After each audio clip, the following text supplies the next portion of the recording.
There are certain points in everyone's lives when they find out who they really are.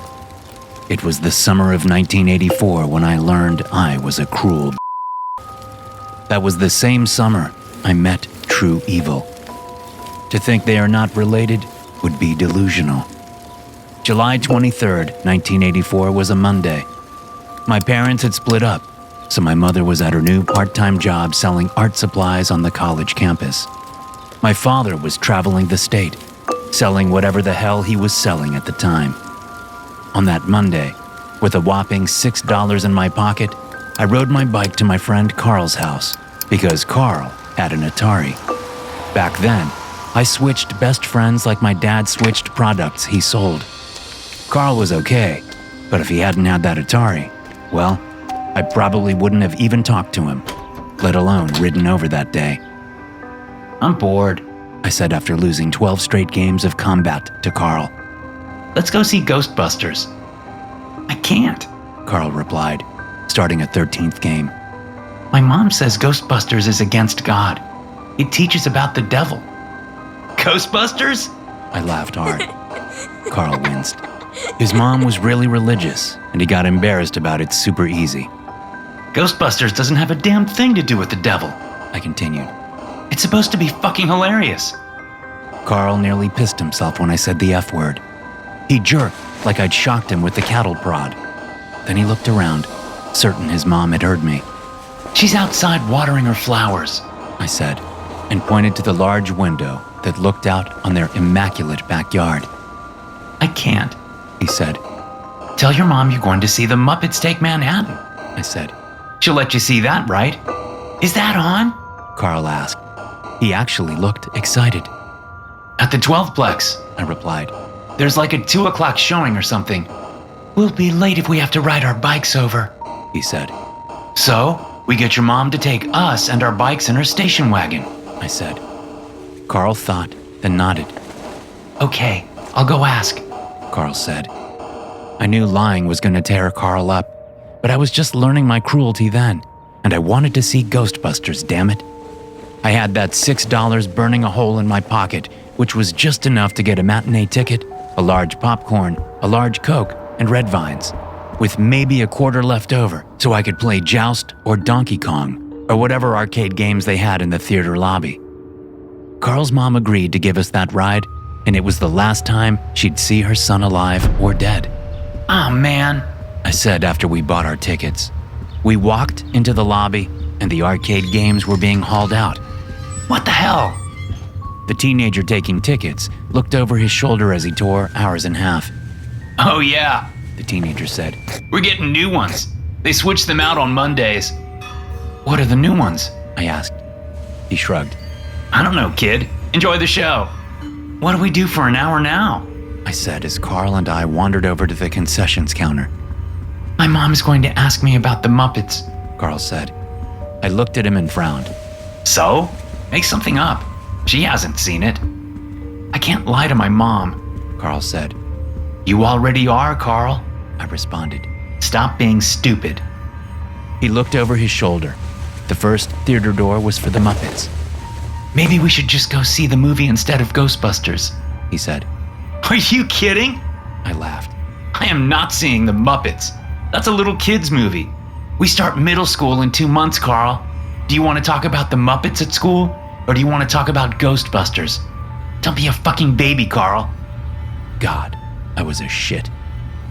I could tell he was getting ramped up. The kid had some issues. We all did back then, but Carl was a little left of the dial when it came to being anxious. He'd be diagnosed in 5 seconds nowadays, but not in 1984. No, in that decade, Carl was just what they called sensitive.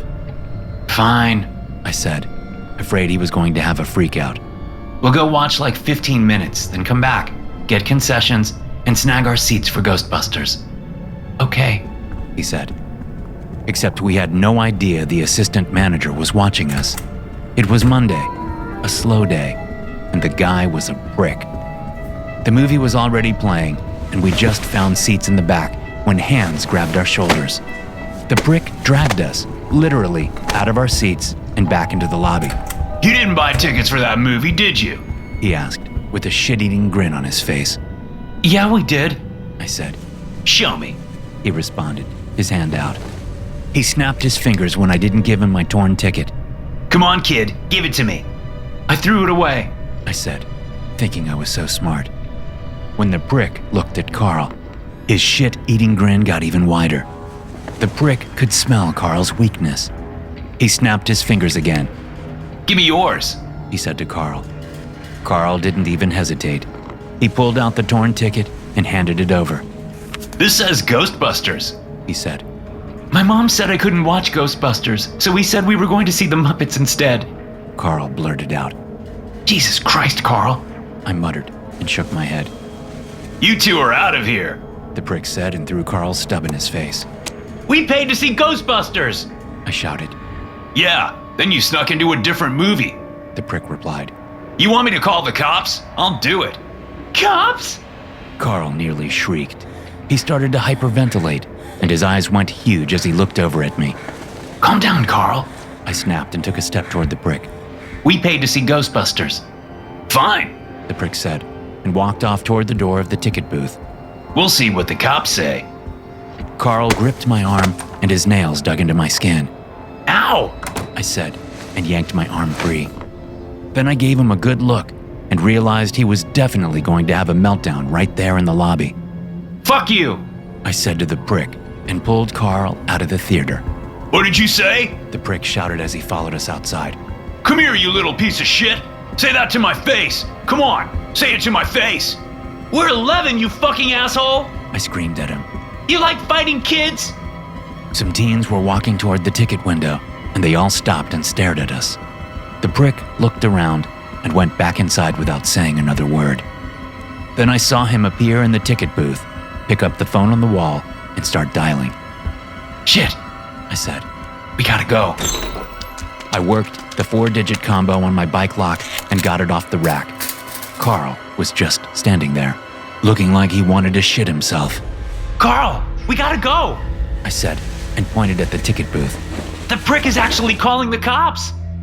Carl shook off his freak out enough to remember his combo, and he got his bike off the rack. In seconds, we were pedaling down 11th Street, heading back to our side of town. 5 turns and a quick shortcut through a park, and we were halfway to our neighborhood when Carl ditched his bike and fell to his knees next to an abandoned lot. He crouched there and puked his guts out. I pedaled in circles out in the middle of the road while he threw up. Cars whizzed by and came close to clipping me, but most of them swerved around me or I got out of their way, except for the last one. So to say I have no idea why I did what I did would be a full-on lie. I was frustrated with Carl. I was bored with his baby crap. I was pissed off I didn't get to see Ghostbusters. And what I know now that I didn't know then is that I was just as much of a prick as that assistant manager. I saw the car coming, but I continued to fuck around. Except, instead of swerving out of my way, the guy in the Charger sneered at me and gunned it. And instead of me getting out of his way, I stopped pedaling and stood there right in the middle of the road. He sneered. I stood. Carl puked. Then I realized the guy really wasn't going to stop. I had a second to jump off my bike and dive toward the sidewalk. As I hit the asphalt and took a layer of skin off my knees and forearms, I heard the crunch of metal and the squeal of brakes. Look what you fucking did! The guy roared when he got out of his car and went around to the front to look at the damage. Only half a handlebar could be seen. The rest of my bike was completely under his car.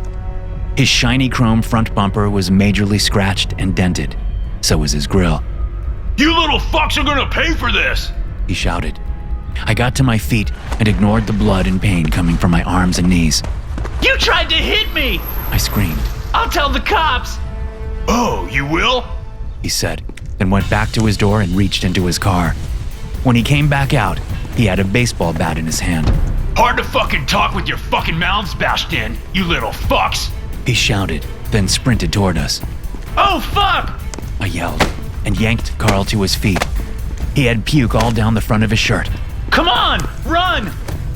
To Carl's credit, the second he saw the guy with the baseball bat, he put on some serious speed. I had to struggle to keep up with him as we sprinted through the abandoned lot. The guy was shouting all the horrible things he was going to do to us when we reached the rotted wooden fence. Carl's survival instincts found a loose board, and we squeezed through into a different abandoned lot. We ran through an overgrown orchard of apple and cherry trees, then slid to a stop in the weeds and loose gravel at the edge of the orchard. The Lane house. I think both of us would have turned around and ran back the way we came if the guy wasn't still chasing us. We could hear him yelling, and then we heard rotten boards breaking as he bashed his way through the fence with the baseball bat. We gotta hide, I said, and pulled Carl toward the old house. The place looked almost exactly like the Bates house in Psycho. Carl tried to fight me as I pulled him toward the storm doors over the basement stairs. What are you doing? He screeched. Shut up. I snarled at him. We have to hide. That asshole is gonna fucking kill us. Carl shook his head over and over as I grabbed one of the storm doors and yanked it open. Then I shoved Carl in, almost sending him tumbling down the short flight of steps. But he kept his balance and made it down to the basement door. I hurried in and closed the storm door. Then I crept down to where Carl stood and stared up at the thin line of daylight streaming through the gap between the doors. I'm gonna fucking bash your fucking brains in, you little fuckers! The guy screamed. We held our breath as his shadow passed the storm doors. He raved and ranted, his voice getting farther and farther away. I counted to 100 and was about to climb the steps when a shadow fell across the storm doors. I'll fucking find you! He screamed. And when I do, I'm gonna give you a Louisville enema! He burst out laughing at his own joke. Carl whimpered behind me, and I clapped a hand over his mouth. The guy's laughter finally faded away as he left us down there in that stairwell. Once I knew he was gone, I let go of Carl's mouth. He collapsed to the ground, curled up into a little ball against the basement door, and burst into tears. That was when my cruelty revealed itself. Instead of opening the storm doors, I pretended to push against them over and over. Oh shit! I said. He must have put something through the handles. The doors are stuck. Carl cried harder and my cruelty grew. I hated his weakness right then. I hated that he was the reason I didn't get to see Ghostbusters. I even hated Carl's Atari because I couldn't beat him at combat. We'll have to go through the basement, I said, knowing it would freak Carl right the fuck out. Carl's crying stopped almost instantly. What? No! Carl shrieked, still in a ball. This is the Lane house! It'll be fine, I said, and reached for the doorknob. It wasn't fine for Seth Diaz and Marla Powers! Carl screeched. Stop being such a fucking baby! I said, and turned the knob. The basement door creaked open. They died in this house, Carl whispered. I stepped over him and walked into the dank, dark basement. All I could see were the outlines of old crates and furniture. What little light filtered in through the muddy windows was barely enough to make out the rows of hanging yard tools on the far wall. The rest was darkness. The place smelled like a raccoon or possum had crawled into the basement and died. Come on, I said to Carl. Let's get out of this shithole. No way, Carl whimpered. Because of Seth and Marla? I asked and shook my head. Don't be a pussy. Their friends said they were coming here, that's all. The cops didn't find any signs they were actually in the house. My dad said the cops were hiding something, Carl responded, still in his ball. My mom says... He trailed off because he knew I was going to give him shit if he finished that sentence.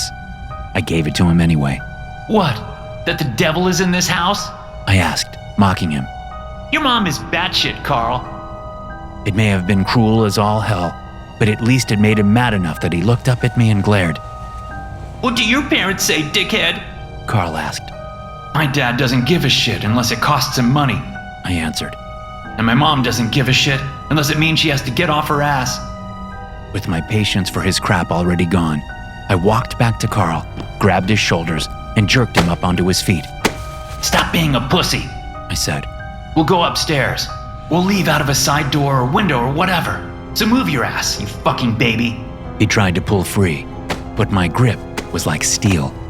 I'd learned it from all the times my dad would grab my shoulders and shake the shit out of me when he was trying to teach me a lesson, some shit like that. I didn't shake Carl, That would have broken him completely, but I held him still until he calmed down a little. Ready? I finally asked. No. He said, but he followed me anyway when I let go of him and made my way through the basement junk and over to the stairs. Carefully, we got up the old stairs and into the house's kitchen. There were beer bottles and torn fast food bags everywhere. The smell was worse in the kitchen than down in the basement. Look at this crap, I said. I pulled the collar of my shirt up over my nose. Bobby Snow's older brother says kids used to party here before Seth and Marla went missing, Carl said, from right behind me. I turned to say something smartass, but the words caught in my throat when I saw what was standing in the basement doorway right behind Carl. Someone tall and skinny was at the top of the stairs, but I couldn't see any features. No face or eyes or anything. It was as if a black blob of evil decided to become person-shaped. Carl, I croaked. Then Carl was gone. The shape grabbed him with pitch-black hands connected to pitch-black arms, connected to that pitch-black body. Carl screamed as he was pulled down the stairs and back into the basement. I screamed as the basement door slammed closed. Before I could think of what to do, the sound of rusty hinges echoed from behind me. I spun around and stared in horror as the ancient refrigerator door started to slowly creep open. The horrible smell got 1,000,000 times worse. When the rotten hand from inside the fridge slid around the door, that's when every thought in my head left. All I remember is running. I know I fell a few times as I escaped that house. I had the wood slivers to prove it, but I don't actually remember leaving. What I do remember is my mom coming home that evening and freaking out when she saw me sitting on the couch. Between the road rash and the huge slivers, I probably didn't look so good. Then I remember my dad being there. He was pissed because I'd lost my bike and my clothes were all torn and bloody. I told them what happened, and while neither believed what I said about the person shape pulling Carl into the basement and the hand coming out of the fridge, they did believe me about the asshole in the Charger. My dad called the police, while my mom doctored my wounds as much as she could before bundling me up in a towel and walking me to my dad's car. After that, it was the ER and the cops. The doctors asked me questions. The cops asked me questions. I told them everything I remembered. Everyone thought it was the asshole with the Charger who came back and took Carl. They said it so much that I started to believe it. By the time I got home, got clean, and finally fell asleep in my soft, safe bed, I too thought it was the asshole with the Charger. I not only learned cruelty that summer, but I also learned self-denial. It would serve me well later, and be the end of me as well. It was 1994 when I learned that my cruelty and self-denial had birthed a vengeance streak in me that I would ride for the rest of my life. I was 21 and was home for the summer before my senior year of college started. My college roommate and I were just driving around, smoking a joint. I was supposed to be showing in my hometown, but I was so pissed off at him that I was really just taking random turn after random turn. When do your parents get back from vacation? I asked, after taking yet another random turn. That wasn't the question I really wanted to ask him. End of August? Joey, my roommate, said. But they're renovating the house, so I can't go home then. I'll have like a weekend after Labor Day to get my shit and head back to school. He took a long drag off the joint and handed it to me. Thanks for letting me crash with you, man, he said after blowing smoke out of his window. No problem, I lied. No, it was a fucking problem, all right. The night was clear and not too hot. Above us, fireworks exploded in the sky, set off by people who had gone out of state to get the good stuff. We both peered through the windshield and watched the spectacle of barely controlled chaos. A horn blared and headlights blinded me. I swerved to the right, not realizing I drifted into the other lane. When I finally came to a stop, I was up over the sidewalk and halfway into someone's front yard. Shit, I said as I tried to start the car back up. It cranked and cranked, but refused to turn over. Pop the hood, Joey said and put the joint out in the ashtray. I'll take a look. I popped the hood and we both got out. That's when I realized what yard we were in. And that's when I knew what I was going to do to Joey. Let's walk to a gas station and call AAA, I said, turning away from the house to talk to Joey. I didn't want my back to the house, but Joey could smell a setup, so I had to be careful. Joey was already under the hood and wiggling wires. He looked over at me like I was an idiot. Chill, man, he said. I can figure this out. Get back in and crank it one more time. Then his eyes looked past me as I hoped they would. They narrowed, and he straightened up. That's a creepy house, he said. Yeah, I said without turning around. It's the Lane house. Looks like it should be torn down, Joey said, walking away from the car and past me so he could get a better look. They tried, but there's some lawsuit over whether or not it's a historical landmark, I said. Landmark for what? A fucking ghost hotel? He said and laughed. I turned and tapped his shoulder. Let's go, I said. He looked back over his shoulder at me and frowned. What's wrong with you? He asked. I was kidding about the ghosts, man. I know, I said, but acted like I didn't. We should go. We can walk back to my mom's house from here. I'll call AAA there. Wow, this place has you freaked out, he said and laughed. First you wanted to go to a gas station. Now you're ready to go run right to your mama. He crossed the yard and put a foot on the front step. What are you doing? I yelled. Joey spun around and laughed at me some more. Oh man, if I wasn't pissed at him already, that mocking laugh did the trick. Dude, chill, he said. I just want to have a look. No! I shouted, laying it on thick. No, please, let's just go. Joey walked up the steps and stood at the front door. The glass in the door had long been boarded over. Joey knocked. Hello? Any ghosts home? He called out, still laughing. I followed him up the steps. How was she? I asked, not intending to. My plan was to get him inside first and see what would happen then. Joey glanced back at me just as he was going to knock again. What? He asked. Denise, I said. My girlfriend? How was she? Joey lowered his hand and turned to face me. What are you talking about, dude? He asked, but I could see the panic in his eyes. She told me just before school ended, I said. His eyes widened. Fuck, Joey said in a quiet voice.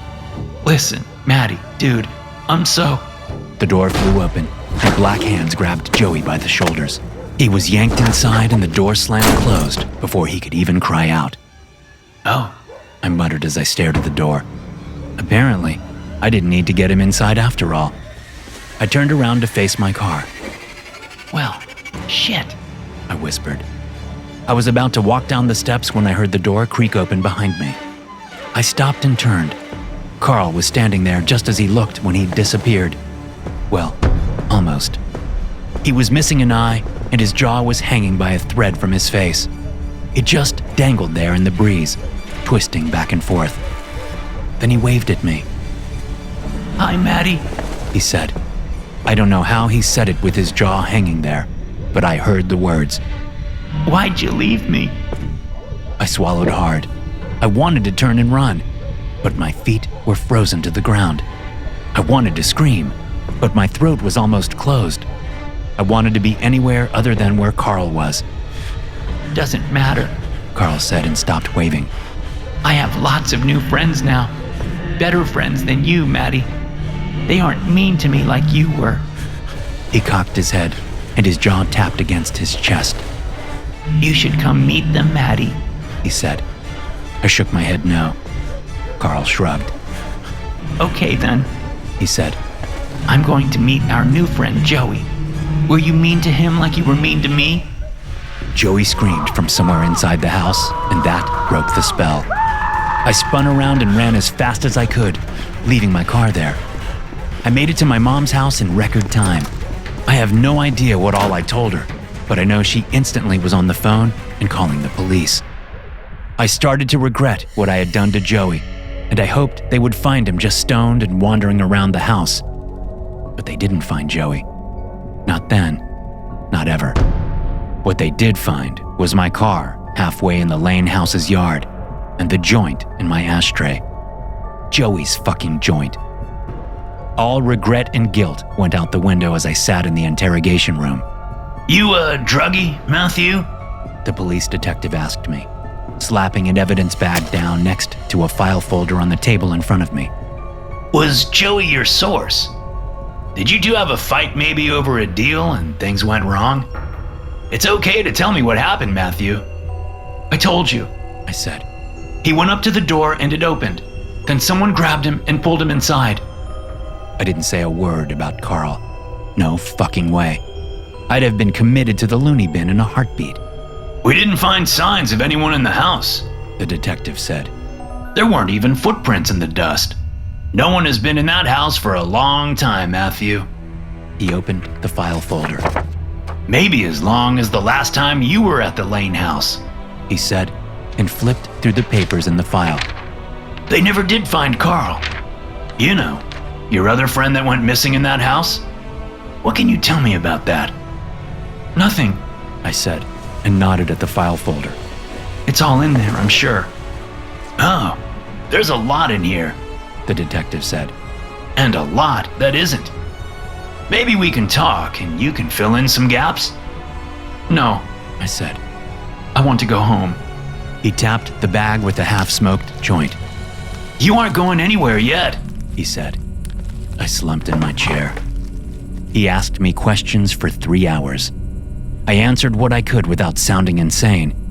He got frustrated with me, told me he knew I wasn't being honest about Carl or Joey, and threatened to have me locked up for life. I never wavered. They eventually let me go. I got a misdemeanor for the joint. It was later expunged after a year of community service. I was interviewed a dozen more times before I had to go back to school. Once I was out of town, there were a few follow-up phone calls, but by Christmas break, the cops stopped bothering me. Everyone at school wanted to know what happened. Just like with the cops, I told them what I could without sounding crazy. It got me a lot of sympathy, but again, just like with the cops, by Christmas break, no one was asking me questions anymore. As the new year approached, I tried to forget what had happened to Joey. Except a little slice of that memory was always with me, because I not only learned I was vengeful that summer, but I learned that I was good at it, all thanks to Joey. I applied for law school in the spring. It's 2024 and I've learned so much over the years. Mostly, I have learned that if you try to bury your past just ends up burying you. I'm now a managing partner at my law firm and have 3 busted marriages under my belt, with 2 bleeding ulcers right above it. For years, it was worth it. The late hours, the ruined relationships, even the ulcers. I'm one of the state's top criminal defense attorneys, and I've gotten some downright awful, horrible, disgusting people off the hook, and made a fuck ton of money doing it. But as I stand here on the sidewalk in front of the Lane house, I know what truly defines me. 2 summers, 10 years apart. When I came home to visit my mom, she said someone had bought the Lane house. I looked up from the sandwich she'd made me and frowned. What do you mean? I asked. She was old and frail, a sight that had me thinking about my own mortality and the mortality of the friends I'd sacrificed. Someone bought it, she said. They're fixing it up. All according to the rules for a historical property like that, of course. Apparently, it'll look just like it did when it was first built. Oh, I said and took another bite. A young couple are the new owners, my mom continued. She eased herself into the kitchen chair to eat her own sandwich. They have 2 young children, I hear. A chill ran down my spine, and the bite of the sandwich I had just taken turned to yuck in my mouth. I forced myself to swallow. It tasted like guilt and regret. They're not living in the house now, are they? I asked. No, my mom said. They've rented a house down the street while the renovations take place. Then she gave me a weird smile as she took a bite of her sandwich. You had a couple of bad run-ins with that house, she said around her bite. It'll be nice to put all that behind you. She kept eating. I only sat there and watched her eat. Yeah, Mom, I had a couple of run-ins with that house, all right. I went by the house a day later. When I stood there on the sidewalk, staring at the place for an hour, the foreman finally came out to talk to me. Maddie? He asked. Maddie Fisher? I tore my eyes from the house and looked at the man. Tim, He said. Tim Verdusco from high school. Oh yeah, hey Tim. I said and held out my hand. Good to see you. We chatted for a couple of minutes, but my eyes were always on the house. Anything weird happen? I asked, interrupting some story he was telling me about his wife's brother or whatever. All the fucking time. He answered without even a second's hesitation. I got 2 guys out with workers' comp after they both fell down the basement stairs. Fell or were pushed? I asked. I smiled, so he'd think it was a joke. How'd you know they said they were pushed? He asked, looking alarmed. You should quit this job, Tim. I said. Take whatever you've been paid and go find a different job. He looked at me funny. I didn't blame him. Then he shook his head and laughed. I wish I could, man. He said. But shit's rough right now. This gig is all that's keeping the bills at bay. You hear me? Yeah, I said. Even with my fortune, I had 3 busted marriages, so I understood trying to keep the bills at bay. At that moment, I still could have just walked off and never looked back, except that Carl was busy waving at me from the attic window, while Joey was standing next to him, flipping me off. Every window I looked at, some kid was staring at me. They all looked like bloody, horrible nightmares. And when the front door opened so one of Tim's workers could run an extension cord out onto the porch, I saw the Persian shape standing there. No one acted like they saw it, but when the worker with their extension cord went back inside, he instinctively moved around the shape. it was nice seeing you, Tim. I said and walked off. Oh yeah, great seeing you, Maddie. He called after me. Then under his breath, but not quite enough, he added, Fucking weirdo. Now, 40 years after that first day, 30 years after that night with Joey, I stand here on the sidewalk, the moon high above me, and a gas can in my left hand.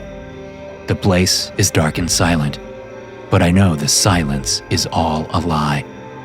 I cross the yard and thread my way through stacks of lumber and concrete blocks. When I place my foot on the porch steps, the door creaks open. Come on in, Maddie. Joey calls from somewhere inside. I walk up the steps. On the porch to my right stand 2 teenagers. Their faces have been ripped off, but it's easy to see from what's left of their bodies that it's a boy and a girl. I look to my left and see 3 kids squatted down, playing with marbles. Each of them is missing an arm. 2 of them are missing their scalps. The third has his back flayed open, and I can see his spine through the strips of flesh. Hi, Maddie. Carl says from the doorway. Hi, Carl. I say. You finally came back to stay with me. Carl says. No. I said. Oh, okay. Carl says and shakes his head. His loose jaw swings back and forth. You never were a very good friend. Come on, kid. Give the guy a break. Joey says as he comes down from the 2nd floor on the newly rebuilt stairs. Dude, come in. It's totally cool. From the look of Joey, it is not totally cool. His belly is ripped wide open, and he's trailing intestines behind him. They flop and flap against each step as he descends the staircase. His arms are out, ready for a bro hug. Dude, you gotta see what's in the basement. He exclaims when he reaches the landing. I plan to. I say. Oh? Carl says and steps aside. Then come in. I do. But before I step across the threshold, I set the empty gas can down on the porch. It has served its purpose. The house is definitely different than the last time I saw it. But even with all of the new wood and paint, I can still smell the rot, which is saying something considering what I smell like. Or maybe I'm smelling my own guilt. Doesn't matter. It'll be over soon. You know where the basement is, right? Joey asks as Carl closes the door behind me. Joey wraps his arms around me and gives me one of his patented bro hugs. It's all squishy and wrong. After a second, I hug him back. It's the least I can do. Dude, you changed cologne since the last time I saw you. Joey says when he finally lets me go. Phew! Can't say it's a good change. The basement is this way, I say, ignoring his comments as I head for the kitchen. You got it, Joey says. See, Carl? He's not a shithead like you keep saying. He left me here. Carl says from behind me. There are others in the kitchen. So many others. But the fridge is gone at least. If I were to see that hand again right now, I don't think I could do what I have to do. It would break me, like it almost did that day in 1984. Joey scoots past me as the others stare. I don't look directly at them. I've seen enough flayed flesh and dragging offal for one night. So, what have you been up to? Joey asks as he opens the basement door. Nothing much. I say.